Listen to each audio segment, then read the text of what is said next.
It stood at the far edge of the parish graveyard, beyond the reach of the church's lamplight. A hollow giant whose trunk was broad enough for 3 grown men to stand inside. The bark was blackened in places, not from fire, but from something older and slower, as if the tree itself had been weeping and the stains had never dried. Roots coiled beneath the graves like pale, knotted arms, their reach so deep that headstones closest to it leaned toward its shadow. No flowers grew near its base, not even weeds, and the soil around it was dry and pale year-round, as if it had been stripped of life in a single gulp. The older parishioners never spoke of it in daylight. At night, if the wind moved through its branches, they would close their windows and pretend not to hear the dull, low rattling that followed the gusts. Children whispered their own versions of the truth, testing the limits of each other's fear. Some swore that inside the hollow was lined with teeth, tiny and yellowed, as if the tree had learned to chew. Others said it was the teeth of the dead pushed up through the ground and pulled into the trunk by roots that drank marrow instead of water. Once, a boy dared another to touch the hollow's edge, and by morning his fingernail had blackened and fallen away. That was enough to make even the most reckless child keep their distance. The adults dismissed the stories in the same clipped way they spoke of the old parish scandals. But their avoidance was never casual. They walked the long way around when taking flowers to a grave, and no one ever leaned against it, not even in the heat of summer when its shade was the deepest in the yard. The gravedigger, Elias Broom, had worked the yard for 30 years and thought he had seen the worst of what the earth could give back. He buried stillborns and suicides in the far corners, turned the sod for widows who still wore their wedding dresses to service, and once dug a grave for a man whose hands had been nailed shut. But the hollow tree unsettled him more than anybody. In all his years he had never dared to look inside, telling himself that the work of the living was above the soil and not within it. Yet on a gray morning in early spring, as he prepared the ground for the burial of a fevered child, the handle of his spade struck something too hard to be root and too round to be stone. It was lodged halfway under the surface, pale and smooth, with a faint sheen where the soil had rubbed away. He brushed it clean with his fingers and found it warm despite the morning chill, as if it had been resting in the palm of a hand. At first he thought it was a doll's head, small, delicate, the size of a sparrow's skull. But when he turned it over, there were no features. It was perfectly smooth except for a single hollow running down its center, drilled with impossible precision. The hole was clean and dry, lined with something faintly white that reminded him of enamel. He did not know why, but his hands began to shake, and he found himself glancing toward the tree without meaning to. The hollow's mouth gaped open like a waiting throat. From where he stood, Elias could see something pale deep within catching the light. It looked almost like the smooth object he held, but larger and more of them stacked and fitted along the inner wall as neatly as bricks. A faint sweetness hung in the air, clinging to his tongue. Not flowers, but the cloying, stomach-turning scent of boiled sugar. The same smell, he realized with a cold jolt, that had lingered during the burial of Clara Dunn the year before. He had thought it strange then, but had not asked. Now the memory made his chest tighten. He stood there too long, holding the object, listening to the faint hiss of wind through the hollow that did not sound like wind at all. It was a low murmur, too rhythmic, as if something were moving inside the trunk with slow, deliberate care. A whisper without words. Elias dropped the smooth piece into the hole he had dug and shoveled earth over it quickly, tamping it down with the heel of his boot. The burial could wait. The coffin sat closed nearby, but even it seemed wrong now, as though it did not belong in the same ground as whatever the tree held. Without speaking to anyone, Elias packed his tools and walked away from the graveyard, taking the long road around the parish square. He did not return until nightfall, when the wind was still and the church bells silent. By then the grave he had left open was filled, though he had not touched it. Fresh earth lay in a neat mound, and on top of it rested a small white object identical to the one he had buried, its hollow mouth pointing toward the tree.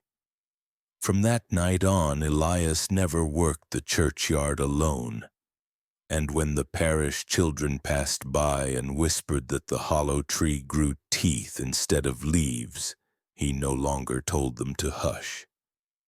He simply walked faster, his eyes on the ground, pretending not to notice that the hollow seemed wider every year, as if it were waiting to take more in. She arrived in the early thaw of 1872, stepping down from the parish carriage with a leather satchel in one hand and a folded letter from the bishop in the other. Sister Mercy Hale was a small woman with pale skin that seemed untouched by the wind or sun, and eyes so still they looked as if they had been painted on. Her habit was pressed to perfection, her gloves spotless despite the mud. The parish elders spoke warmly of her before she even crossed the threshold, telling the gathered townsfolk she had been sent to bring order and godliness to the orphanage. She smiled at each of them in turn, a thin, precise curve of the lips that never reached her eyes. Children who peeked from behind skirts said later that she looked like someone who did not blink often enough. From the start, her work was deliberate, almost mechanical. She reorganized the orphanage in a week, rearranging beds so that the smallest of children were nearest the chapel doors, the older ones furthest away. Meals were served at exact times, and any child who missed a sitting for any reason went without until the next. Her punishments were quiet and private. No raised voice, no public scolding. Only a firm hand on the shoulder and a walk to her office, from which the child would return subdued, eyes fixed on the ground, lips pressed tightly together. The parish elders praised her discipline, saying she kept the children in line without cruelty. The children never contradicted them. She began attending every burial in the parish within weeks of her arrival. Whether it was a parish elder, a stillborn child, or a pauper buried in a borrowed coffin, Sister Mercy was there. She would stand at the edge of the grave with her hands folded neatly, watching with an expression that did not change when the first clumps of earth fell on the coffin lid. She offered to help the grave digger when it came time to clear away the loose soil after mourners left, saying it was part of her service to the dead. Elias Broom refused her help at first, but she persisted, and soon it was common to see her kneeling in the dirt after funerals, smoothing the ground with her gloved hands as if tucking someone in. It was during those moments away from the eyes of mourners that the whispers began. Parish workers claimed she lingered after burials, sometimes opening the coffin if the nails had not been set too deep. One said he saw her slip something small and pale into her satchel before closing the lid again.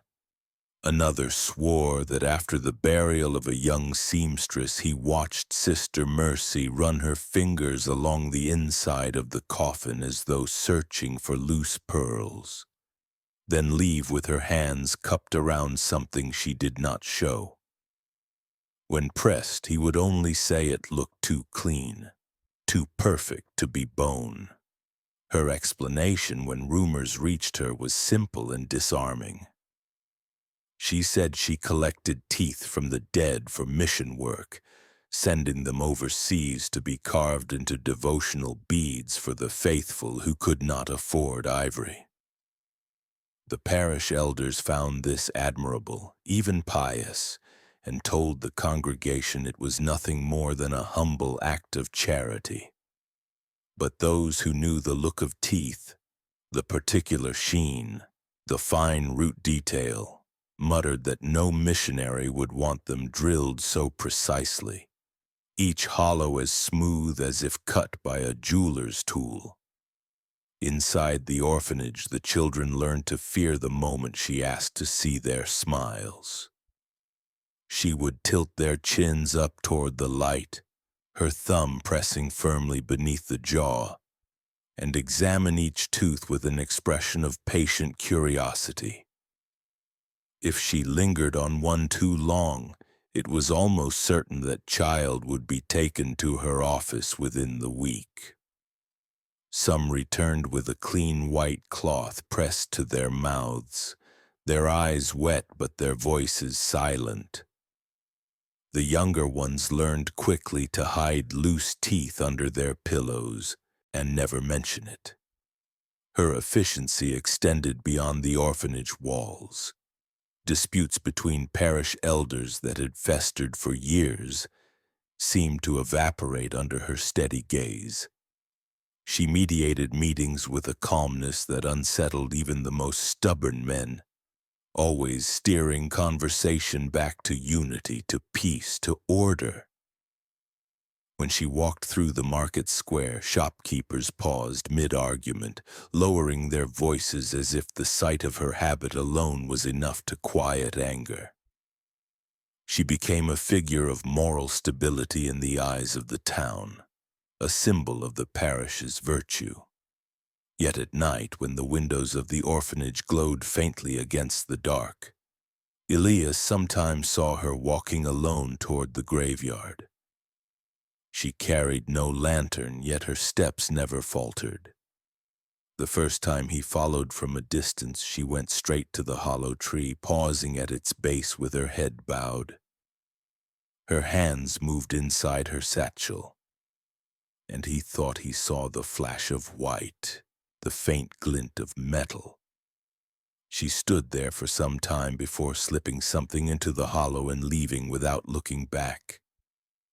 He did not follow her again. The tree, once a thing of whispered childhood fear, seemed to grow more alive in those years. In summer, its leaves were darker than the others, its hollow wider. And when the wind moved through it, the low rattling had changed.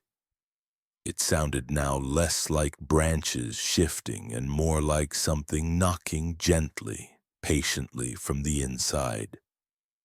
The first to vanish was 8-year-old Clara Dunn. She had been at the orphanage for 3 years, a quiet child who spent her time stitching scraps of fabric into crooked little dolls that she kept hidden under her mattress. She was not a troublemaker, not the sort to draw Sister Mercy's disapproval. Yet in the weeks before she disappeared, those who watched closely noticed a change.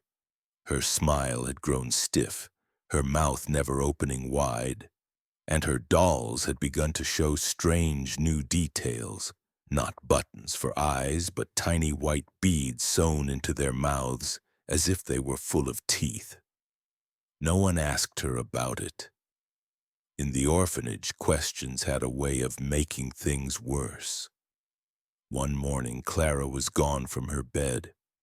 Her blanket was neatly folded, her shoes placed side by side on the floor, and the pillow had been stripped of its cover. Sister Mercy told the children at breakfast that Clara had been sent to a distant benefactor, a good Christian family willing to give her a home. There was no note from Clara, no carriage seen leaving the parish that night, but no one challenged the nun's word. The parish elders accepted the explanation without hesitation. Transfers happened quietly sometimes, they said. That was the way of things. For a week after, the hollow tree in the graveyard seemed restless. Elias Broom noticed it first while digging a grave for an old farmer whose family could not afford a coffin. As he passed the tree, he saw a thick, pale resin seeping from the edge of its hollow, slow and steady like sap from a wounded limb. The smell stopped him in his tracks. Cloying and sweet, almost pleasant at first, but with a heaviness that made his stomach tighten. It was the same smell he remembered from the burial of a child the year before. The same that had lingered on Sister Mercy's gloves one spring afternoon. Boiled sugar, he thought, though it was not a kitchen scent. It was sharper, with a faint undertone of rot, like sweetness poured over something that should have been buried deep. That night Elias dreamed of Clara. She was standing inside the hollow tree, her small hands pressed to its walls. In the dream he could see that the inner trunk was lined with white. Not fungus or lichen, but rows and rows of teeth, each drilled through the root and strung together with a fine silver thread. Clara was pulling at one of the strings, but when it came loose, her fingers came with it as though they were tied to the teeth. He woke before she could speak, drenched in cold sweat. By the second week, the whispers began.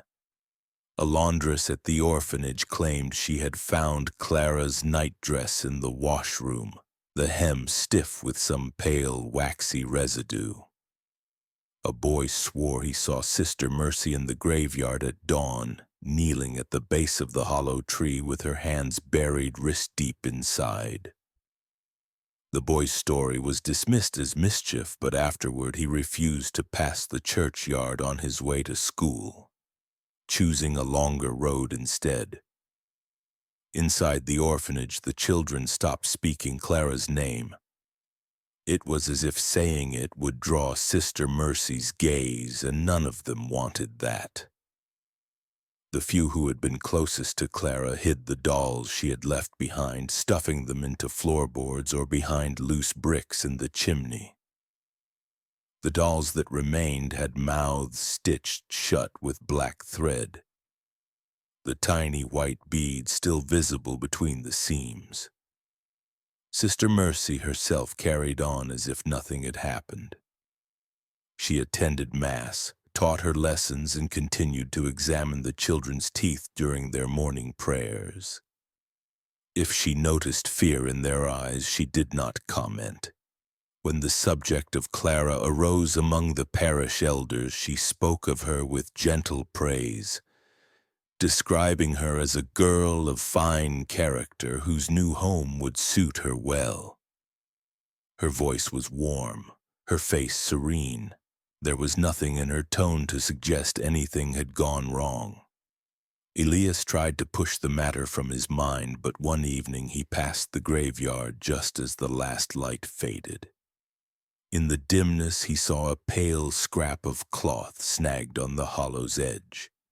He crossed the yard to remove it, thinking it might be a child's bonnet or a mourner's dropped handkerchief, but when he touched it, he felt something hard beneath the fabric. He pulled it free and found a length of fine silver thread threaded through a drilled tooth still slick with resin. He dropped it at once, watching it fall into the dirt, and stepped back from the hollow. In that moment, the wind rose, and the low rattling within the trunk deepened into something almost deliberate, a knocking, slow and steady as if counting. He told no one what he had found.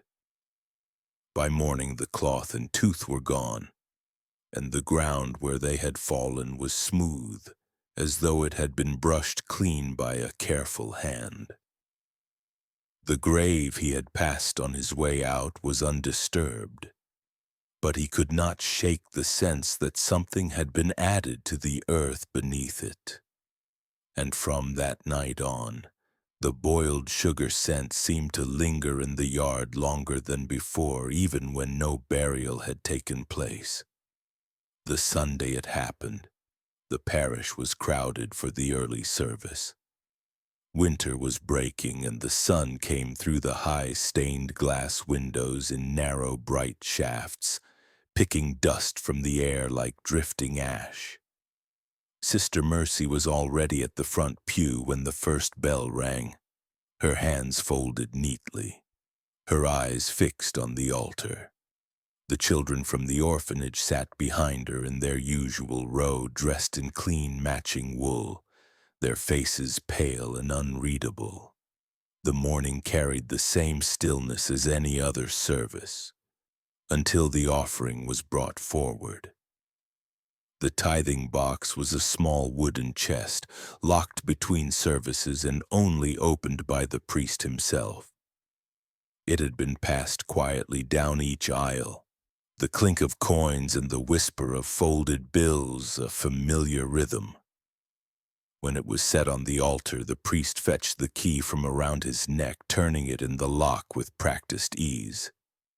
The hinges gave their usual groan, but the moment the lid opened, the sound inside the church shifted. A faint rattle spilled into the silence, and with it a smell, faint at first, then sharper, a sweet, wrong scent that made several parishioners press handkerchiefs to their mouths. Inside the box, scattered among the coins, lay a mound of teeth. Not milk teeth from children, but large adult molars, each one drilled through the root as cleanly as a bead. The holes were so precise they could have been made by a watchmaker. The enamel shone faintly in the light, but there was something wet about them too, as if they had been taken not long ago. The priest froze with his hand over the pile, his fingers curling away without touching. The sound that had rattled earlier came from the coins shifting against the teeth, as though the money had been poured over them deliberately. Gasps moved through the congregation. A woman near the front whispered that she could see her late husband's gold crown among the pile. A man swore he saw 2 teeth he had lost in a carriage accident as a boy. The jagged chip still there, the shape unmistakable. No one could explain how such things could have found their way into the tithing box. The offering was passed only through trusted hands, and no one had seen anything added that wasn't coin or note. Sister Mercy rose from her pew then, slowly, almost gracefully. Her face was pale, her lips parted. She swayed as though the sight had overwhelmed her. Before anyone could speak, her knees bent and she sank onto the stone floor in a controlled collapse, her head bowed, her gloved hands resting lightly at her sides. Someone said she had fainted. 2 parish women hurried forward to lift her, but when they touched her, they drew back slightly, remarking in hushed voices about the strange warmth of her skin, as if she had stepped in from the heat of a summer field. The priest closed the tithing box without removing its contents, locking it again with trembling fingers. He announced that the matter would be addressed privately and urged everyone to focus their hearts on prayer. But the congregation could not keep their eyes from Sister Mercy as she was guided back to her pew. She sat upright within moments, her breathing calm, her expression unreadable. If she had truly fainted, no trace of weakness remained. She simply folded her hands again and kept her gaze forward. After the service, the priest was seen carrying the tithing box into the vestry, accompanied by 2 elders. None of them spoke of what was found. By the time evening prayers began, the box was back in its place, locked and unremarkable. But word had already spread through the town. Some whispered that the teeth were part of a curse meant to silence those who opposed the parish. Others remembered the stories of the hollow tree and said the teeth had been gathered from its roots. The boldest suggested that Sister Mercy had been collecting them for years, and that the tithing box was a warning, though no one could agree on to whom. Elias Broom avoided the churchyard for 2 days after. When he finally returned to his work, he found the hollow tree glistening with fresh resin. The smell of boiled sugar strong enough to make his eyes water. There was something new in the sound it made when the wind passed. Not the usual low rattle, but a faint metallic chime, as if silver thread were striking enamel in a slow, deliberate rhythm. He did not linger to look inside. That night, the children in the orphanage were kept awake by the sound of footsteps in the hallway. They said Sister Mercy moved from room to room, opening each door, standing silently in the dark for a long moment before closing it again.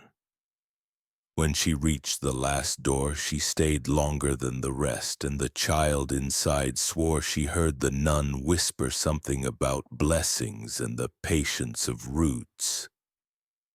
By morning, that child had a folded cloth pressed against her mouth and did not speak for the rest of the day. He came back in late summer when the air was thick and the bells sounded dull. A thin man in a frayed coat who walked with one shoulder raised as if bracing for a blow. The parish did not know him at first, but Elias did, because grief carves faces in ways that do not change with years. He had buried the boy's mother long ago and had watched the same boy mop the orphanage halls until one winter he was gone. Now the boy was a man, narrow with hunger, eyes shining with a fever that was not from sickness, and his jaw looked wrong, pulled to one side as if someone had hooked it once and never let go. He stood by the graveyard gate and would not cross until Elias stepped out to meet him. And when he spoke, his voice came carefully, one thin word pinned to the next as if each had to be carried across a broken bridge. His name was Nathan Pritchard, the quiet child who used twine to fix chairs and kept a pouch of marbles he never played with because he said the sound of them clicking together made the sisters uneasy. He had left at 15 for farm work and then vanished, which was common enough for boys without families. But his eyes said there had been no choice in his leaving, only flight. He pressed a folded cloth to his mouth and asked Elias to walk where no one could hear. Along the outer wall they went, between crooked stones and the lean of the hollow tree's shadow. And there Nathan let the cloth fall and showed the line that split his jaw from chin to ear, a pale seam with silver glints like stars buried in scar. He said he had not come for pity and he had not come to make peace. He had come to say what binding meant when Sister Mercy spoke the word as if it were prayer. It began, he said, with the little bowl she kept on her desk, and the pale cubes she cut from a block that did not come from bees. She would warm a cube between her palms until it shone, Then place it on his tongue and tell him to chew because restless mouths need work. The wax softened with heat and clung to the gums, slipping between teeth and hardening there. And when he spit blood into the bowl, she praised the color and said the roots were learning their paths. She wrote while he chewed, neat lines in a book he could not read from where he sat, and each line began with his name and ended with a number. The number grew if he flinched, it grew if he cried, it grew if he tried to speak. There was no anger in her and no rush, only patience that felt like drowning in warm water. When the bowl could not hold more spit, she set it aside and took a wire from a small polished case. It was finer than thread and bright as the inside of a seashell. She slid that wire along the gums where the wax had settled and drew it through the soft places, guiding it with a needle that smiled without a point. He felt it sing along the roots and click against enamel, and he watched her face for any sign of effort, but saw none.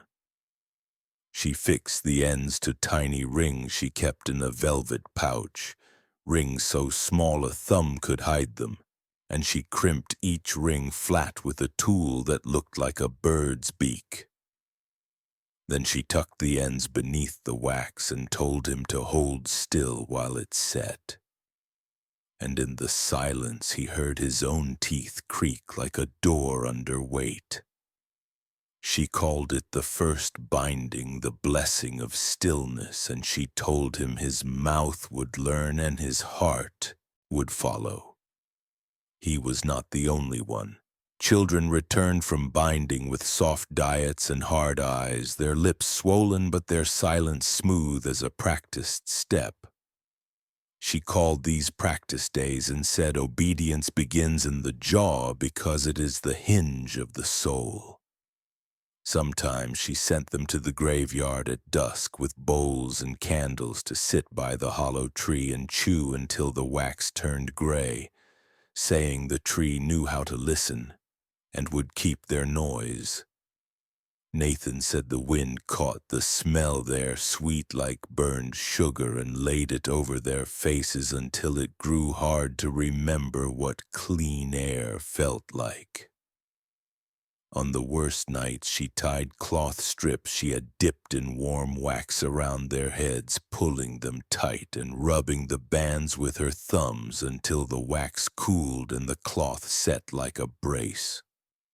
The world narrowed to the ache behind the ears and the dull pressure of the bite that could not open.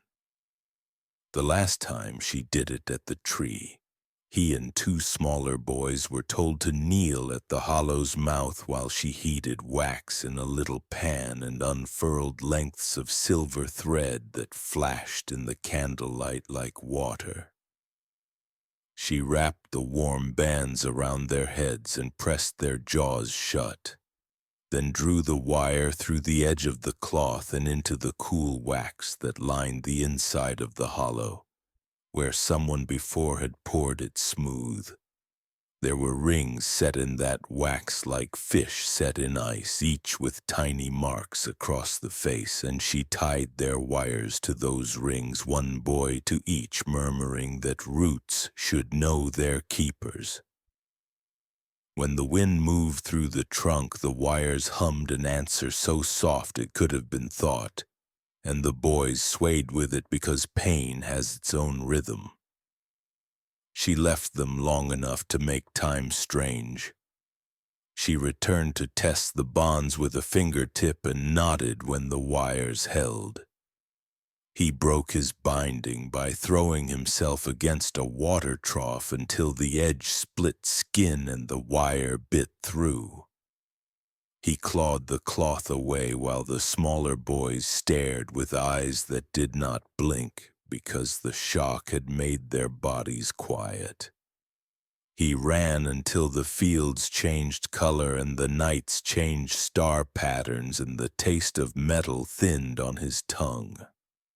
He kept the piece he had torn from the tree, a small ring with scratches across its face, because he could not stand the thought of it fastening some other mouth in place, and he kept it in his coat to remind himself he had not dreamed the shape of restraint.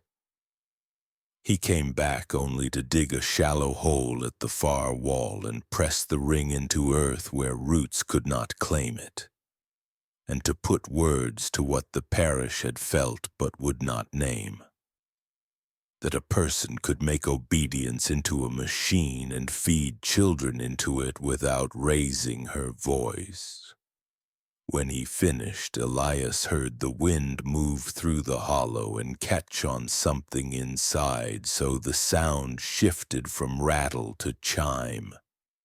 And he understood there was a count within the tree, and each ring marked a number of nights a mouth had been kept from speech. Nathan wiped his lips with the folded cloth and stood straighter, not because the pain was less, but because the telling had put a frame around it. He said he would sleep outside the yard and leave before dawn, and if he dreamed of wire, he would not return again. He asked Elias to remember that binding did not feel like a beating. It felt like being arranged, small piece by small piece, until the person left inside the arrangement could no longer move. Elias watched him go and knew the next grave he opened would feel different, because once you're told the weight of a ring, every mound of earth sounds like a locked box. Winter sealed the parish like a lid on a box, snow shouldering the doors and clogging the lanes until the church bell sounded like a spoon on glass and the market square went still. The orphanage fires were kept low to stretch the coal, breath hung in the hallways like smoke, and the river froze into a dull gray plate that did not reflect the sky. In that shut-in quiet, people learned the sound of their own houses, the tick of cooling beams, the slow ache of stairs, and they learned to move without waste. Sister Mercy did not slow. She stepped through the white world with the same calm pace as in summer, habit clean, gloves dry, a small ledger in her hand as if storms were entries to be balanced. It was 3 days into the isolation when Ruth Mallon, who kept the alms records, went to the church to fetch wool blankets for a fevered family and found the cellar door locked from the inside. She rattled the handle and heard nothing beyond it but a dense, patient silence that felt more like attention than emptiness. She called for the priest and for Elias, who was clearing snow from the graveyard path, and together they pressed their ears to the oak. The wood felt cold, then strangely warm where the iron strap crossed, as if a hand had rested there not long before. They tried the small window first, scraping rime from the pane with a knife. Frost peeled away in curls, and a breath of sweetness drifted out, the same boiled sugar smell that had begun to haunt the churchyard on still days. It clung to the throat and made the tongue feel thick. Elias found his pry bar and worked the lock while the priest whispered that nothing in God's house should bar itself. And when the bolt finally tore free, the door did not swing as doors do. It yielded a thumb's width and paused as if something within had to gather itself before allowing visitors. The hinges creaked and the smell rolled out stronger, sweet over a low animal hint, and Ruth, who had birthed 6 children and washed 3 bodies for burial, lifted her sleeve to her mouth as her eyes watered. Inside, 3 bodies sat upright on crates against the far wall, arranged in a line facing the door, feet flat on stone, boots set close as if by instruction. Their hands were folded high on their chests around small carvings of the hollow tree, each figure smoothed by oil until the grain shone and the hollow in its trunk was rubbed dark. The carvings were not pretty. They were exact. The curve of the trunk matched the bend of the real one, and the little hollows had tiny lips carved at the rim as if meant to breathe. The three faces were not marked by blows or struggle. They were pale, almost waxen, and their jaws were shut with loops of fine silver thread that crossed in a quiet lattice from cheek to cheek, dipping under the nose and hooking beneath the chin. Each loop tightened to a matched tension. At both corners of each mouth, the thread passed through a small ring sunk just beneath the skin, the metal pressed flat so it could lie tidy and not be seen from a distance. When Elias leaned closer, he saw the ends of the wire were trimmed clean and turned back on themselves like a neat stitch at the end of a seam. The priest named two of them in a low voice. A widow who scrubbed the nave after vespers and the bellboy who ran faster than any child in the square. The third was a drifter who swept the steps for bread when weather allowed. No blood lay on the floor, no overturned crate, no scrape along stone to show a struggle. There were faint marks at the wrists and at the temples, not bruises but pale bands like places where warm cloth had cooled into shape. Elias reached for one of the carved trees and felt a tiny nick across its base. A mark scratched with care, 3 short vertical lines and a longer line crossing them. A tally kept in wood. In the far corner, a stub of candle burned in a saucer of hardened wax, its wick bent low and still smoking. The wick smelled of honey and something sharp like heated metal. Ruth tried to pray, but her first words came out thin as thread. The priest lifted a lip with 2 fingers and saw beeswax filling the mouth firmly, smooth to the shape of a seal. The silver loops sank into it like stitches into cloth. The wax had been poured or packed while warm, then polished with a damp cloth until it shone. He let the lip fall and swallowed hard. It was not punishment in the common sense, not a beating or a rough gag. It was an arrangement. It was a rite, hands folded in a figure of devotion, carvings pressed to breastbones like relics. Jaws fixed in a silence that could not be broken by time or decay. The cellar looked less like a crime scene than a chapel made to imitate obedience. They carried the bodies up, one by one, breath frosting before them, and set them on trestles in the nave where the gray light softened the world. Snow hissed at the windows, the church smelled of old wood and sugar. Sister Mercy arrived while they covered the faces. She bowed her head and stood at the foot of the bellboy's trestle with an expression that did not try to look like grief. She picked up one carved tree, turned it in her gloved hand, and paused at the tiny tally mark at its base as if counting something only she understood. She said in a flat, gentle tone that fear makes families of strangers, and that sometimes the poor join their faith with symbols to feel held. Her words slid into the room like warm water poured over a cold pan. No one answered. Elias watched her eyes and saw no surprise rise or pass. By dusk, the priest had written their names and closed his book. He decided there would be no wake in the church that night, only prayers said in private houses. Elias returned to the cellar to sweep the floor and found 3 pale circles where the crates had stood, and in the sweepings by the threshold a short length of silver thread with a tiny kink bent into it like a question mark. He held it and felt Through the stone under his feet, a faint chime from the graveyard oak when the wind pushed through the hollow. The sound was not loud, but it was exact, as if metal spoke to wood in a language built from counting. Elias put the thread in his pocket and covered the candle stub with ash. He left the door unlatched when he climbed the steps, though he was not sure why.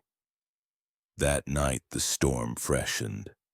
The children at the orphanage were given hot milk and told to keep prayers short. Sister Mercy walked the upstairs hall with her ledger and paused at each door to listen for quiet. When she reached the last door, she stood longer, then turned to the window that faced the graveyard.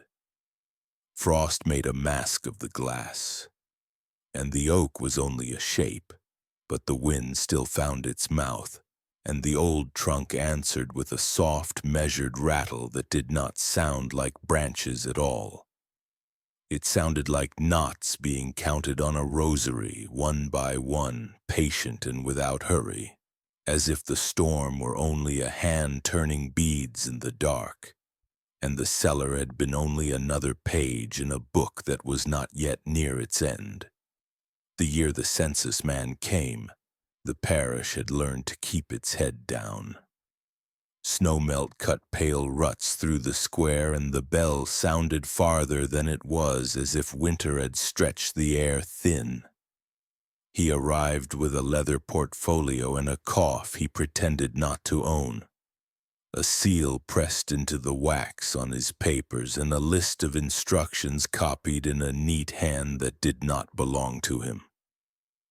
His name was Edwin Pike. He had the tidy, worried look of a clerk who measures himself by columns and the quiet attention of a man who understands that numbers will say what people will not. He nodded when spoken to, smiled once without showing teeth, and set up a narrow desk in his room at the inn as if laying rails across a ravine.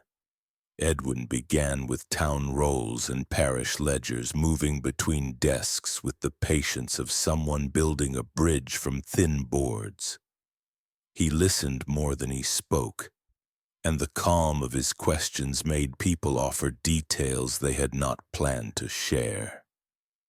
In the rectory he found baptism logs trimmed thin and burial notes that left blank lines where names should have settled. He did not judge. He arranged.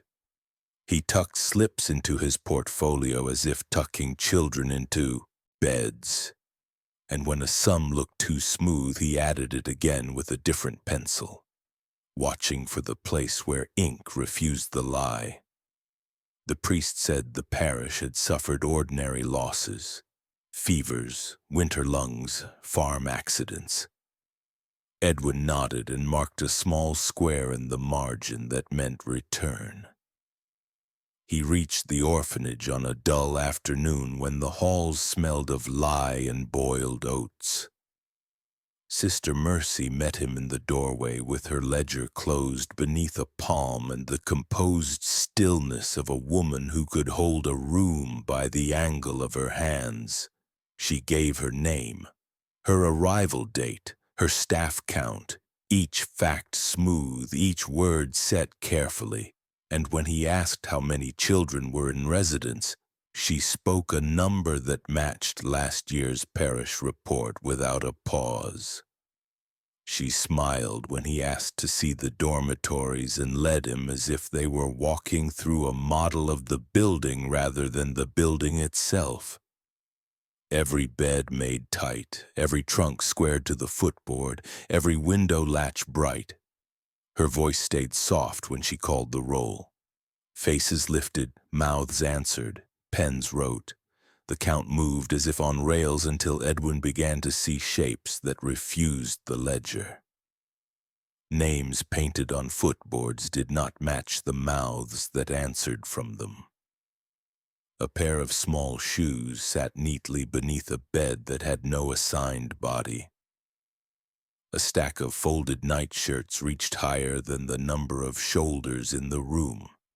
A doll head, smooth and featureless, rested on a shelf above 3 blankets with the same stitched initial. He cleared his throat and drew a tiny sign in his notebook that looked like a fly's leg.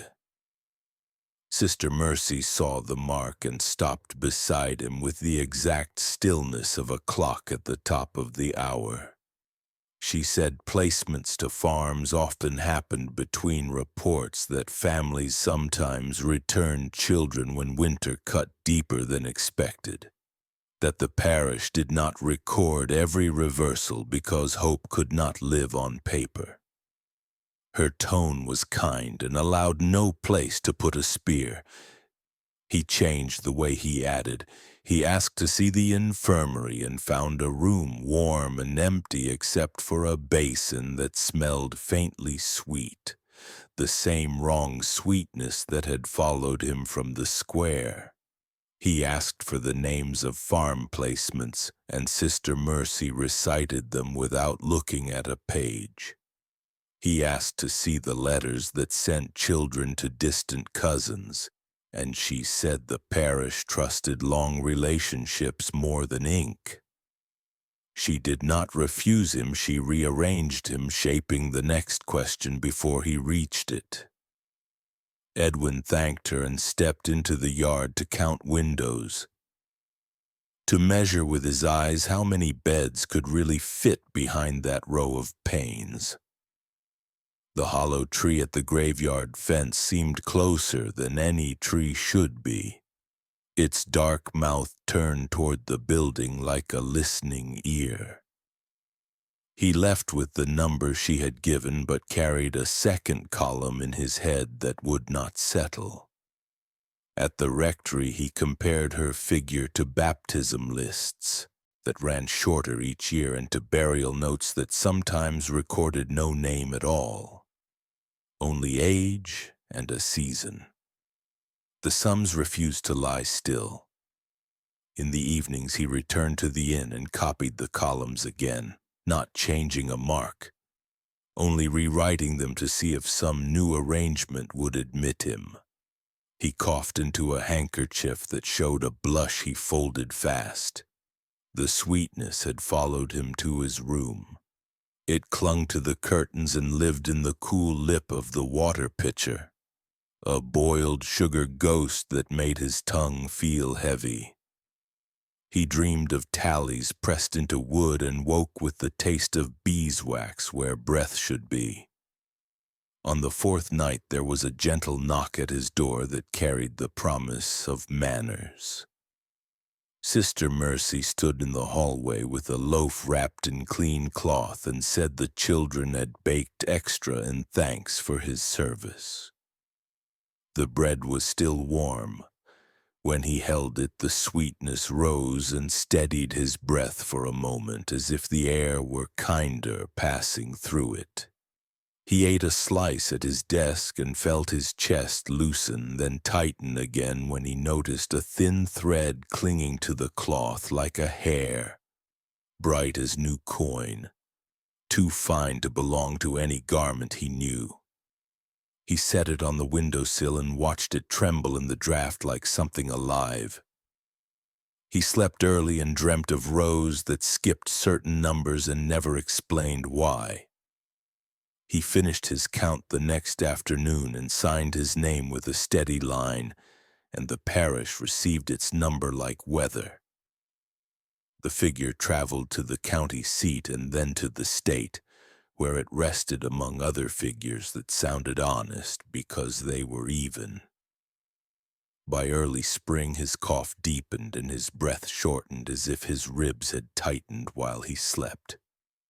He was found in his bed with his portfolio closed and his pencil aligned with its edge. The doctor called it lung fever that had moved too fast, the sort that eats the breath rather than steals it. The innkeeper washed the cloth that had wrapped the bread and said it would not lose the sweetness no matter how long it boiled. By summer, the state filed the parish census without correction. The number held. Children in the square began to play a new game with stones and chalk where they counted aloud and skipped certain digits on purpose, leaping over them as if they hurt the mouth.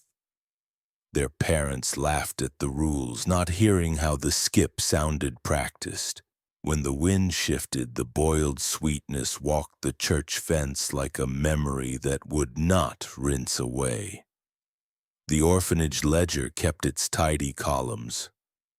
The hollow tree answered the evening breeze with a soft, exact rattle, patient as counting beads in the dark, as if the parish had learned a way to speak without moving its lips at all. It began with a confession that did not sound like one. The midwife, Hester Kroll, a woman who had delivered half the parish and laid out more bodies than she dared count, came to Elias at dawn with her apron still damp and a smell on her hands that soap could not lift. She said she had helped Sister Mercy when births failed in the dark hours and when the smallest bundles were wrapped before the rooster stirred. She did not ask forgiveness. She said she was tired of the sweetness that stuck in her throat, a boiled, gentle stink that clung even in church, and that she needed someone to know what the word hollowing meant when the nuns spoke it like grace. When a child was born without breath, or when breath failed before the first hour passed, Sister Mercy asked that the body be brought not to the sacristy but to the edge of the graveyard, to the hollow tree whose roots ran under old names. She carried a velvet-lined case and a shallow pan on a little trivet, the wick fed with oil that smelled like honey burned in a spoon. Hester warmed the pan until a pale block within softened to a shine, and Sister Mercy lifted the child as carefully as if it slept.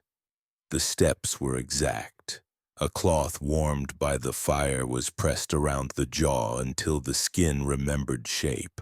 A narrow blade shaped like a leaf was set against the gums and drawn along the ridge, lifting the pink tissue clean as lace from a hem. The tongue followed, not hacked but thinned and trimmed as if making a pattern piece, the edges smoothed with a damp finger. The slips of flesh were laid in a bowl lined with paper, arranged by order of removal, and the gums were coated with warm beeswax until they gleamed like polished stone. Over the palate she drew a fine scribe in the shape of a cross no one would ever see.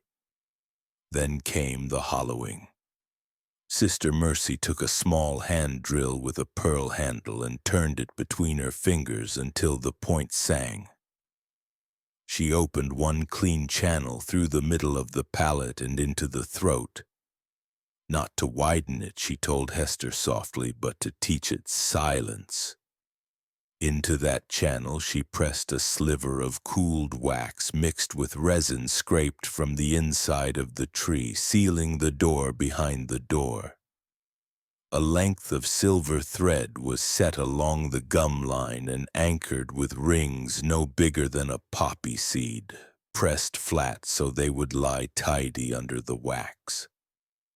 When it set, the mouth looked smooth and quiet, as if it had never been asked to speak. Nothing was discarded. The slips from mouth and tongue were carried to the hollow and laid upon the inner bark like maps. Warm resin was poured over them in thin panes that caught the light like mica, fixing each curve and ridge where the wind could read them. Hester said the trunk looked like a chart room now. Palettes mapped in pale waves, gums like shorelines at low tide. The sweetness was heavy there, and the sound of air through the tree became a low vowel that did not end, as if the world itself were holding a breath it did not plan to release. Hester told herself it was mercy for families who feared the chatter of spirits, and the priest looked away from the smallest coffins because his voice could not carry that weight. But the work seeped into sleep. She dreamed of infants with mirror mouths, and of mothers who tried to kiss them and saw only their own faces coming back. One night she brought a boy who had lived 1 hour, lashes pale as frost, and when Sister Mercy traced the scribe across his palate, the candle guttered and rose again as if agreeing. Hester felt the heat of the pan in her palms long after she set it down, and her tongue tasted metal though she had not bled. By spring, Hester could not keep the sweetness down. She brought Elias a wrapped parcel because proof might anchor shame. Inside lay thin panes of resin like tiny windows, each holding a white curve pressed within, each rim scratched with a careful little tally.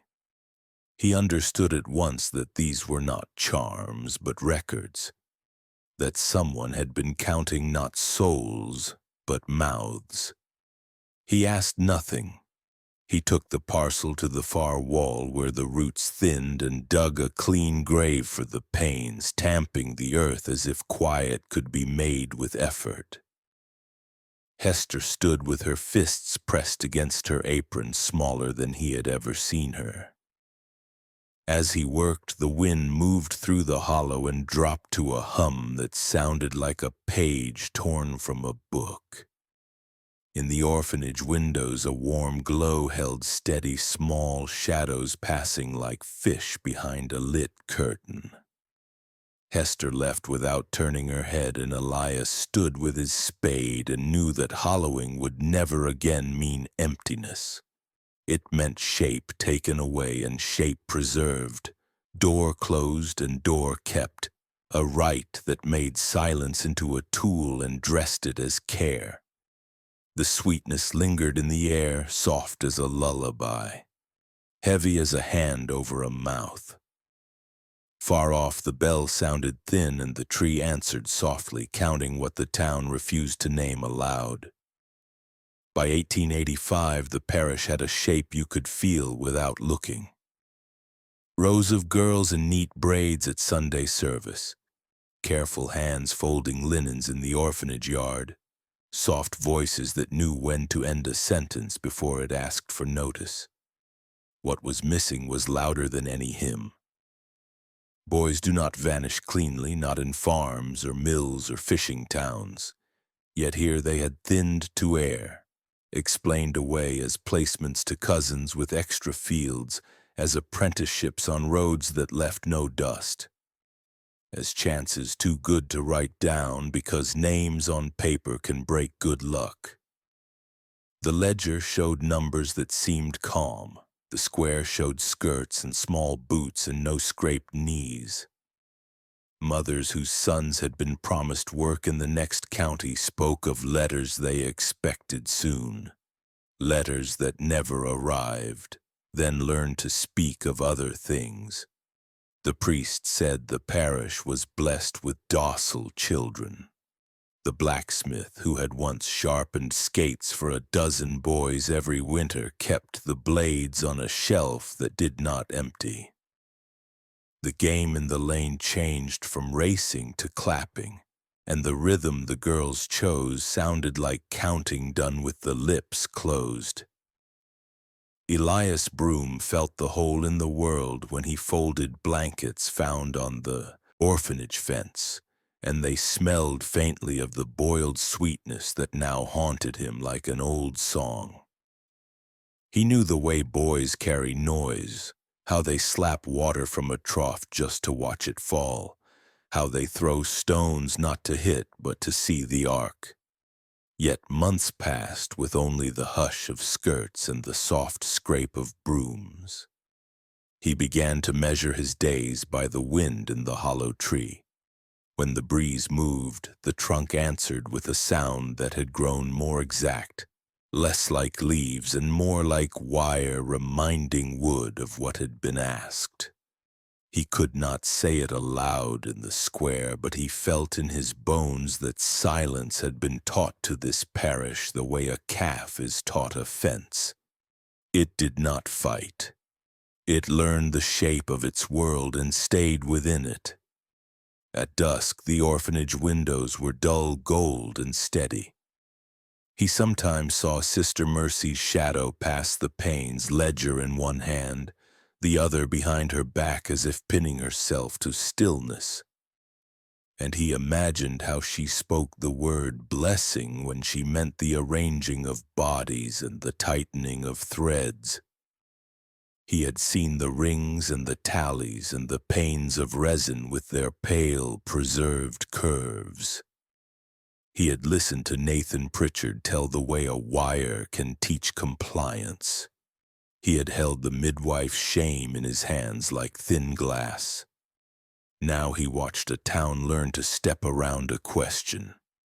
And he knew the absence had a mouth even if it never opened. The census man was gone to ground. The 3 careful dead from the cellar had been laid under clean earth. And still the sweetness lingered on cold mornings like a fog that could think. The talk said boys were strong and left young to earn their keep. The talk said the parish was lucky to be full of girls who learned fast and prayed softly. Talk is a liquid that finds the lowest place and settles there. In the market, women traded skeins of wool and pieces of news, and each piece dulled the edge of the last until the pile of small untruths made a smooth surface you could stand on without feeling it shift. Each Sunday, Sister Mercy moved down the aisle with the children, pausing sometimes to rest her hand under a child's chin as if to guide a hymn. The girls' mouths opened and closed in time, the sound thin and pure, and yet Elias kept thinking of hinges, how they shine when someone cleans them often. How the shine is only the top of a motion that gives way to force beneath. The night he saw her in the graveyard, the air was clear and the moon thin as a trimmed nail. He had gone to check that the storm-lashed stones were righted and to make sure the latch on the cellar door held. The hollow tree was a darker shadow against shadows, its open mouth turned toward the orphanage like a question asked so many times it had become a habit. He was about to turn back when he heard the soft crunch of feet on frost. Sister Mercy walked without a lantern, the hem of her habit catching white light and releasing it like breath. In her arms she held a bundle wrapped in a shawl too fine for a pauper and too old to be a gift. The wool thinned smooth where many hands had rubbed it flat. The bundle moved once, a shift no heavier than a bird, and then stilled as if reminded. She did not glance at Elias. She did not pause as one who feared being seen. She knelt at the base of the tree and set the bundle on the ground with a care that hurt more than roughness would have. He watched her hands, the exactness of placement. The shawl turned back from the face, the small head aligned with the hollow, the thumb smoothing the brow as if calming a ripple in dough. Her lips moved. He could not hear the words, only the shape of breath as it passed through teeth that he now imagined were not hers. He took one step and the frost sang under his boot. She did not startle. She lifted the bundle and he saw a small hand fall free, the fingers curled and then uncurled by the cold. And he saw a thin shine across the wrist where something had been. A mark like a ring had rested there and been removed.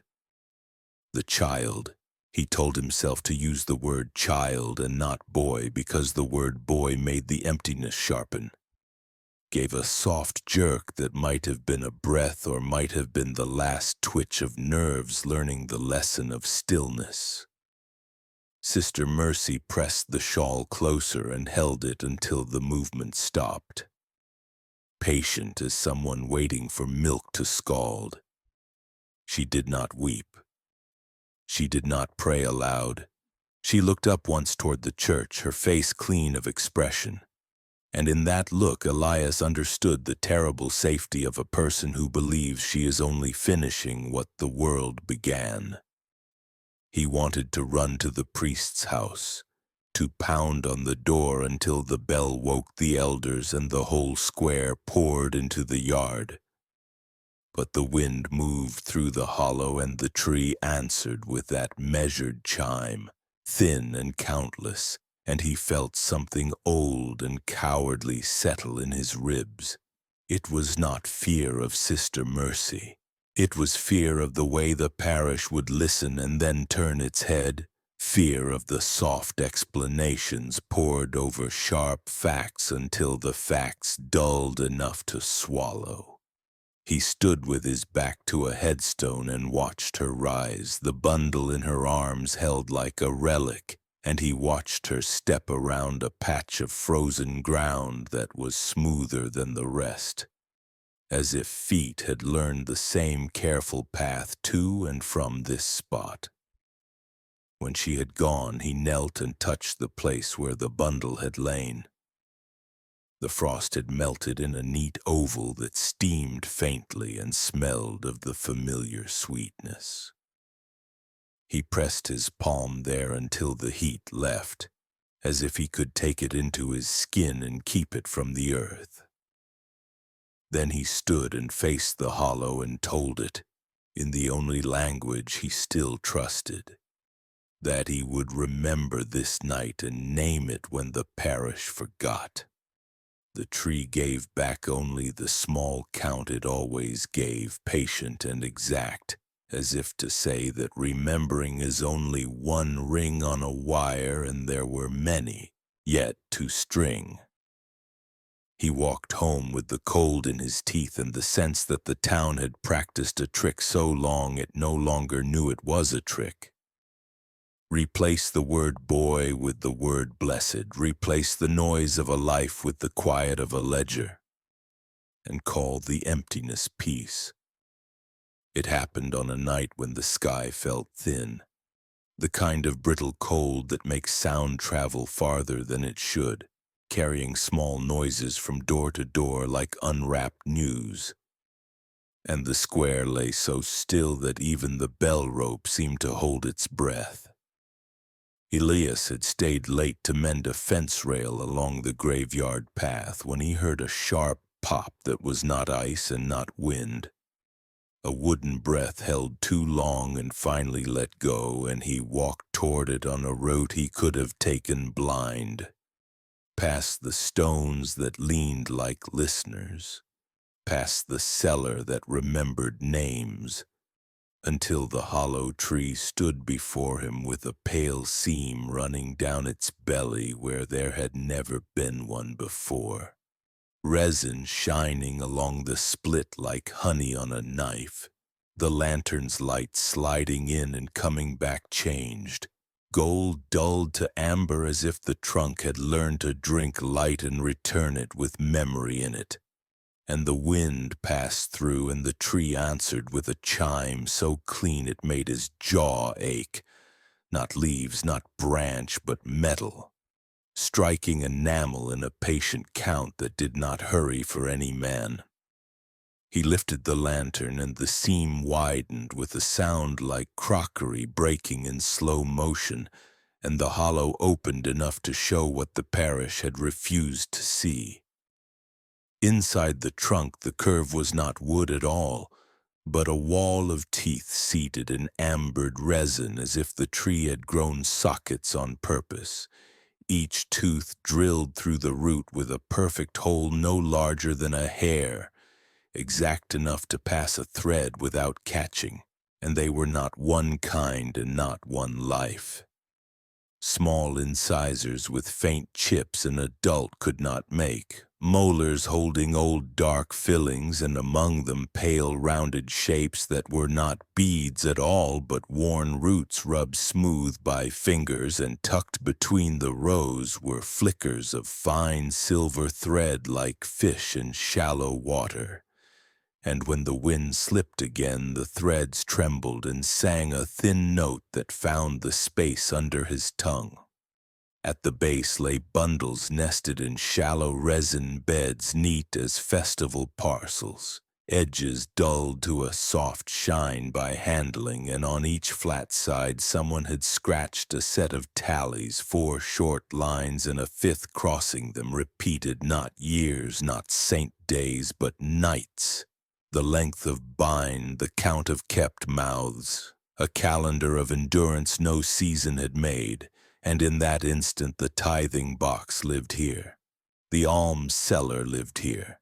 Nathan's scar lived here. And every soft explanation that had warmed the parish like weak broth soured in his throat because the wall refused it. A ribbon of resin loosened and drooled from the torn edge, and without thinking he put out his hand, and it fell across his knuckles, tacky and sweet and shockingly warm. And the sweetness was not kitchen sugar, but something with fat to it and a faint animal sour that said bodies had been near when this mixture set. And he wiped his hand in snow, and the smear clung, and he smelled it, and time tilted because it was the same wrong comfort that had followed burials no one spoke about. The same breath that had ridden Sister Mercy's gloves when she smoothed strange ground. And he stepped back and ran for the rectory and beat the priest's door until a lamp bloomed and 3 figures came with lanterns. The priest, 2 elders, and behind them a widow who would not let men name alone what she might know by touch. And they looked into the trunk together, and the oldest elder crossed himself twice because the first had felt small. And the priest tried to say the church would address it in the morning, but the words slid off the wall like water off glass because morning had already begun inside the tree. Word reached the square without bells. People came wrapped in shawls, faces pinched by cold and by something sharper than cold, and they peered and flinched and then peered again the way the eye works when belief lags. And Sister Mercy arrived near sunup with frost threading her veil, and did not step close but studied the torn seam like a craftswoman judging a crack. And in a mild, careful tone she asked where the rope was to draw the halves together before weather spoiled what she called a vandal's obscenity. And the widow answered by laying 2 fingers on a molar with a gold corner and saying her husband had taken that corner into the ground, and a man reached toward a small chip he had worn since he fell from a fence as a boy. And in that moment the explanations that had served the town for a decade fell like hoarfrost from a warmed pane and would not stick again. The split widened once more with a dry groan, and a line of tiny rings slid into view along the inner wall where slumped resin had let go. Each ring etched across its face with scratches that were not decoration but counting, and several still held lengths of thread that hummed when the wind touched them so the sound traveled into bone. And Elias felt his jaw answer with a small ache where no blow had landed, and understood the wall for what it was. A ledger built from mouths, a choir arranged to sing silence in parts. Someone began to name names not as accusation but as recognition, gentle and terrible, and the priest lifted his book with hands that shook and wrote as people spoke.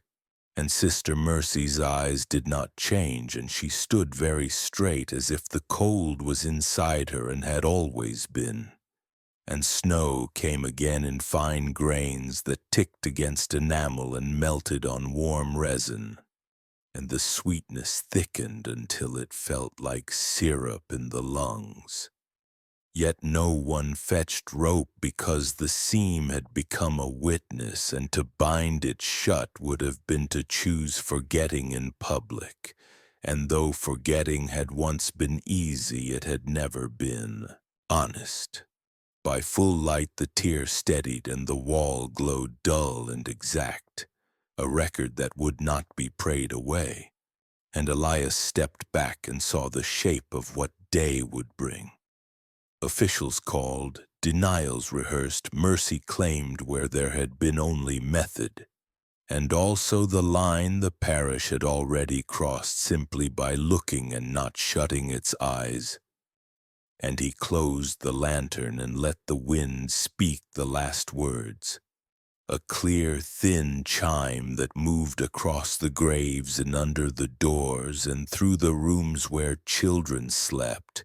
And the count went on, patient and exact, but now it had an audience that heard its numbers as names. Mourning did not calm the square, it tightened it. At first light the elders sent for a magistrate from the next town and a county clerk with a travel seal. And by noon the parish hall was packed past comfort, breath turning the windows gray and coats steaming by the stove. On the table lay 3 objects taken from the split trunk under witness. A resin tile with a child's palette suspended in it like a pale crescent. A small ring stamped over with fine scratches that tallied nights, and a short length of fine silver thread that trembled when anyone spoke near it. The sight of those neat, terrible things made even the pious shift. The wind pressed once at the panes, and faintly, without permission, the chime from the torn tree threaded the room like a thin clock keeping time none of them had set. The magistrate called for testimony in a voice shaped by roads and winter. Elias spoke first because the night was still in him. He told what he had seen in the tree and how the jaw remembers the chime after you leave it.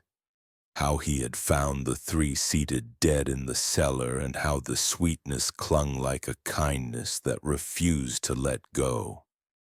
He did not accuse. He described. Hester Crowell followed with hands that would not be still. She named the steps of the hollowing as if reciting a catechism she hated.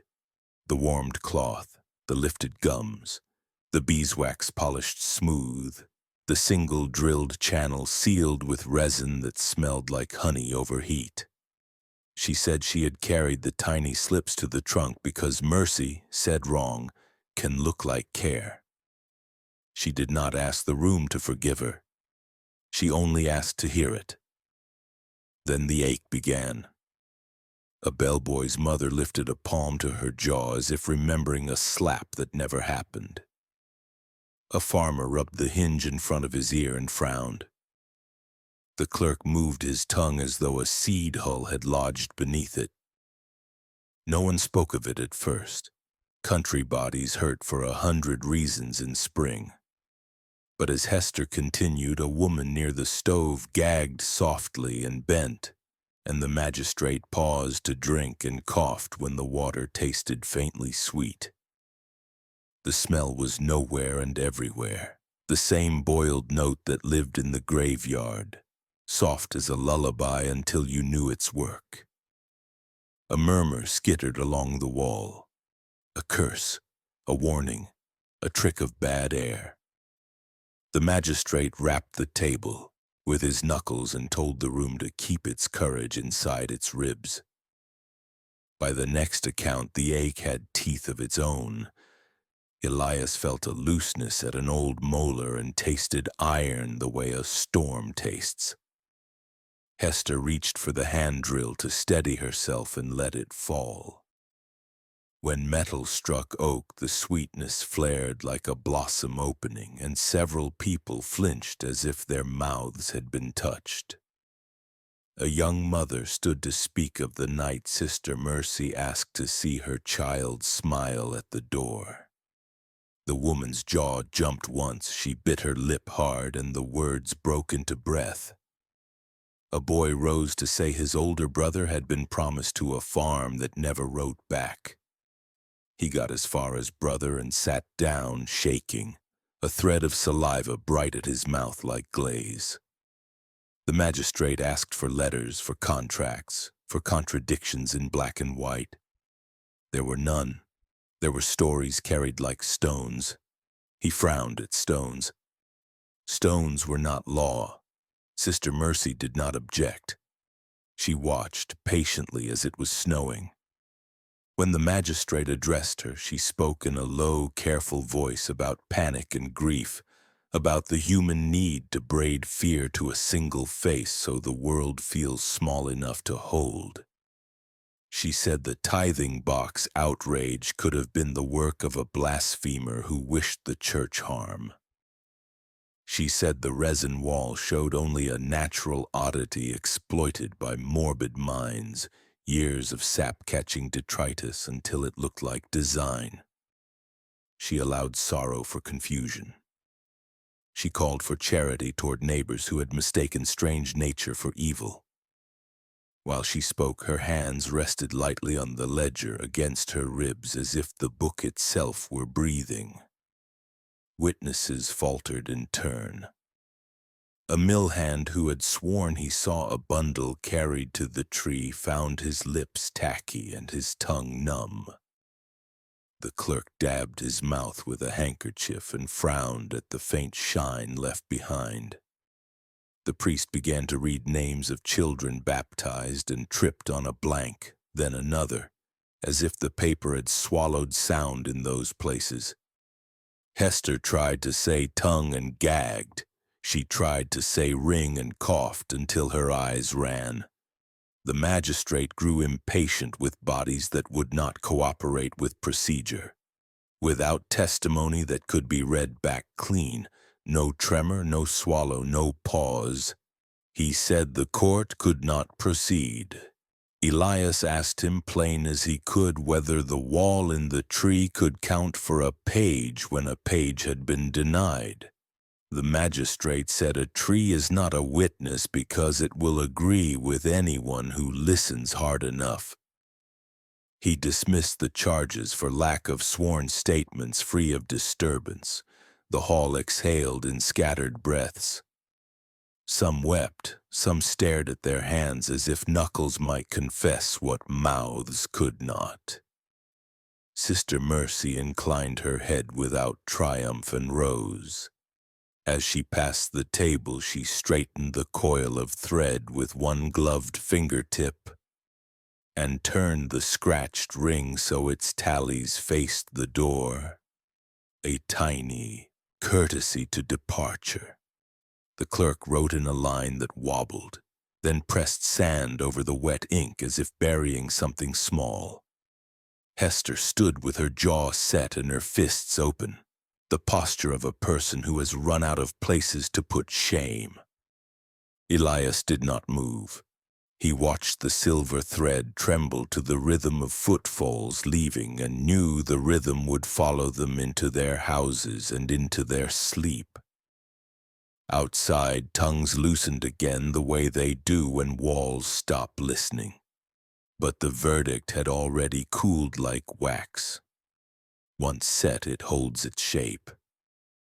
The priest called for prayer and people murmured out of habit, the words making a thin roof that leaked at the corners. Across the square, the orphanage windows glowed a calm yellow that looked from a distance like safety. Elias and Hester walked to the steps and stood without speaking. Daylight made the torn trunk dull and exact, a ledger no hand had written and no hand could erase. The wind moved through the split and the thin chime counted forward patient and without hurry, and the two of them understood that the trial had not failed because the story was weak. It had failed because the parish had learned the comfort of silence, and preferred the taste of sugar to the taste of blood. The day turned its face toward evening. The count did not stop, and behind it, steady as breath, Sister Mercy's calm walked the length of the orphanage hall. By late 1895, the parish carried its days like a bucket filled too high, each step careful to keep from spilling what could not be named. Sister Mercy moved through it untouched, ledger under her arm, boots clean, the calm of a person who believed the structure she had built would stand without the force of her hand. Rumor had grown tired. It circled the square once at dusk and lay down. The split tree kept its witness in a steady way that taught eyes to slide off it, the chime thinning to a thread you felt more than heard. People adjusted to the sound the way a house adjusts to a clock. She died in the simplest way a person can, on a Tuesday in November, lying straight on her narrow bed with her hands folded over the ledger as if her work could keep the heart company. The girl who brought her broth found her still and smooth like water left overnight in a stone cup. The doctor came with the same bag he carried to 100 fevers and set it down unopened. No bruise, no purge, no froth. He wrote heart failure because a line wanted a word, and the heart is the room you can always blame when a body refuses to speak. They dressed her in the habit she had arrived in, seams mended true, and laid her on trestles in the orphanage chapel so the children could pass by. Girls filed in pairs, eyes on the floor until the last step, then up, drawn by the fact of a face that had ordered their days and would not again. Some felt relief and then the guilt that chases relief. Some felt nothing and hated the hollow that followed them back to bed. The elders tried phrases about service and legacy and found them hard to lift. Elia stood in the doorway and listened for the chime as if a room could answer with a tree's breath. Preparation for burial fell to the women who keep the dead decent. Hester set water to warm and unrolled the cloths, her motions the old catechism of hands that had washed joy and washed harm without letting either spill. Ritual asks for the mouth to be closed and the jaw tied, and she found she could not take that step without knowing what the nun had kept on her own. She sent for Elias and for the priest, not for permission, but because she would not be alone for the last truth. The chapel window held the split oak like a dark ear against the sky. The sweetness in the air was faint, exact, uninvited. Hester pressed her thumbs along the jaw and found it firm in the way the dead sometimes are. She slid a thin blade between lip and gum, the same patient movement she had learned as a girl, and eased the mouth open a finger's width. Then more. The room cooled in that small moment when the body yielded. Elias stepped closer not to see better, but to refuse the distance he had once used to keep his courage. What lay behind the lips was not enamel set by years and wear. It was a row of carvings polished smooth as river bone, each one shaped like the hollow tree's trunk with a tiny dark mouth cut where the pulp should be. Closer, Hester saw faint scratches across the base of one lower carving. 5 fine cuts crossing like tallies, almost worn away by the pass of a tongue. Another showed a shallow groove at the back as if it had once taken wire, though no wire bound it now. The palette bore a small drilled channel sealed with resin, the familiar wrong shine that lived in the split oak. There were no true teeth tucked beneath, no secret row spared for the grave. She had traded them all, given up the ordinary bite, and replaced it with a chapel of herself, mouth turned altar, hinge made shrine. Silence had been built into her body. Hester's hands did not shake. She drew the lips closed and tied the band neat, not as obedience but as witness. The old bow laid over the new knowledge. The priest murmured a line about mysteries and let it end early. Elias looked at the ledger on the bedside table, its ribbon marking a half-finished line. The ink bead at the pen's tip had dried into a bright dot like a seed that would never sprout. He set the pen straight only to keep his hands from breaking. Outside, the hall held the hush of rooms that wait for footsteps and get none. The chime from the graveyard thinned until it felt like a breath you borrow.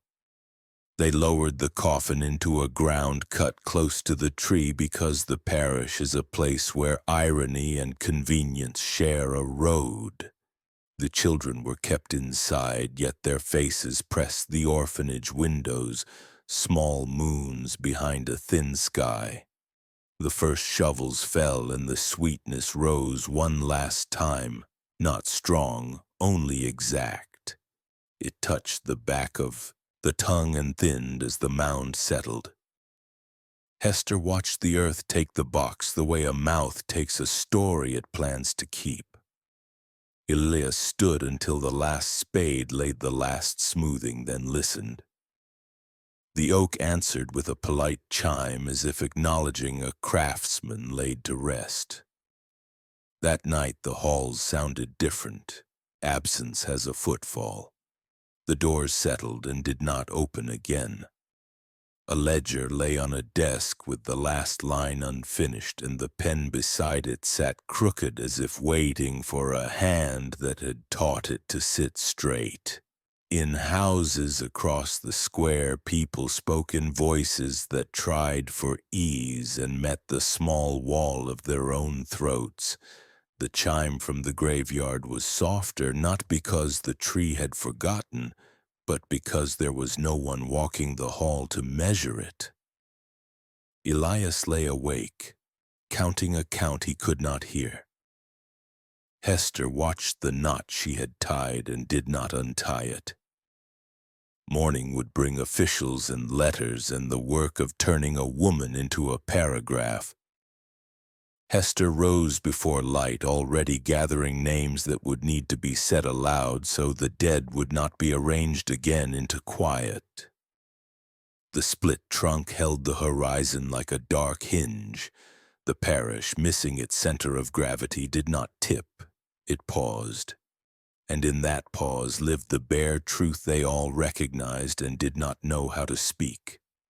A hand had stopped, but the structure went on, patient as counting beads in the dark. The next day would decide what to do with a ledger that breathed after its owner. It was 10 years after Sister Mercy's burial when the workmen came to dig the new drainage trench behind the parish, their spades biting into earth that had been left to moss and frost. The split oak still stood grayer now, its resin wall dulled by seasons but intact, the chime softer as if age had taught it discretion. The men worked in a slow line, turning up clay and stones until one struck something that was neither. He knelt and scraped with his hand, lifting a small skull so clean it looked boiled. The jaw was gone, the sockets empty, the palate drilled with a hole that led to nothing. Another skull followed, smaller still, and another until the trench's edge showed a layered shelf of them pressed together like seeds in a pod. Each was missing its teeth, the roots smoothed as if by long rubbing, and each bore the same clean seal of resin around the palate. By the end of the day, they had counted over 200, arranged in bands that followed the roots outward from the oak, as if the tree had grown from a center of mouths. Some skulls still carried tiny silver rings at the corners of the jaw, the thread long rotted but the holes in the bone polished by use. The workmen stood back in silence, not from shock. This was a parish that had been trained to expect certain shapes of horror, but from the fact that here, finally, was a record too dense to rearrange. The smell of rose did not decay. The years had stripped that away. It was the sweetness, faint but exact, the same wrong comfort that had drifted through burials and hearings and winters. The breath of beeswax and boiled sugar from a hand that knew its measure. Officials came from the county, then the state, their papers snapping in the wind, their boots sinking in soil that had once held names and now held only evidence. The trench was measured, mapped, and marked. Reporters came with notebooks, and when the first photographs were taken, the plates caught the rings of the oak behind the skulls like a witness leaning in. The story ran in distant cities. Parish orphanage mass grave discovered. Numbers appeared in headlines, tidy and round. The public read them with the comfort of distance, not feeling the way the chime from the oak could still thread the jaw of anyone close enough to hear. Laws changed because of it. Orphanages across the state were ordered to keep permanent public records of every placement, every return, every death. Inspections became unannounced. The keeping of children's remains in any form was made a criminal offense. These were called the Hale Amendments in the capital, though the legislators spoke the name without knowing its weight, as if it were a neutral label rather than a person who had walked with perfect calm through rooms that now seemed impossible. Plaques were nailed to brick walls in other towns, each one bearing the new rules in raised letters. The parish received no plaque. A memorial was raised instead, a low wall of black stone set opposite the oak. The names carved into it were guessed from ledgers and baptism rolls, many marked only as unknown, age approximate. The wall did not face the street, but the tree, as if conversation were still possible. People came to lay flowers, mostly women who had been girls in the orphanage, their own teeth intact but their dreams marked by the sound of silver on enamel. Some pressed their fingers to the names. Others touched the tree, flinching at the resin's faint warmth. The chime answered them all, patient as a clock that cannot run down. Elias Broom lived to see the trench filled and the grass take hold again. He did not tend the oak, but he did not turn his back on it either. In his last season, he told a young gravedigger to remember that evil rarely arrives in a form you can refuse outright. It comes arranged like care, tidy and exact, so that by the time you feel the bite, your mouth has already been taught not to open. Hester died before the memorial was set, but her knot held in the memory of the women who had watched her tie it. They spoke of her without softening the shame she had carried, saying it was the weight that made her walk straight. In the square, the orphanage became a school. The desks were smaller, the windows kept open even in winter. Teachers learned the names of every child by the first week, wrote them in ledgers they kept in plain sight. The law demanded it now, but habit kept it steady. Children ran in, the yard with noise enough to trouble the air, their laughter bouncing off the oak's trunk until it mixed with the faint chime inside, and those who listened closely swore the two sounds did not clash but wove together, as if the past had learned the sound of what it had taken. The parish never spoke of Sister Mercy in sermons or in casual talk, but her absence was a presence, a shadow that had been cut to fit the walls. Strangers sometimes asked about the tree, and townsfolk would say it was just an old oak split by lightning. The resin a natural oddity, the sound only wind. They would say it quickly and with a smile that did not last. The wind would move and the chime would answer, and the stranger would glance back without meaning to. In the end, the legacy beneath the roots was not only the skulls and the rings and the resin, it was the understanding that silence is not absence. It is work. It is maintenance. It is the turning of a thread through a hole until the two ends meet and hold. The law could change. The memorial could stand. The grass could grow over the trench. But the method, that patient binding of mouth to quiet, was older than the oak and would outlive it. The last line of the memorial's inscription asked a question carved so shallow you had to touch it to read it. What do you think? Could this happen again? Those who answered, even in their own minds, always looked toward the tree. The chime never gave them an answer. It only counted patient and exact, as if it already knew.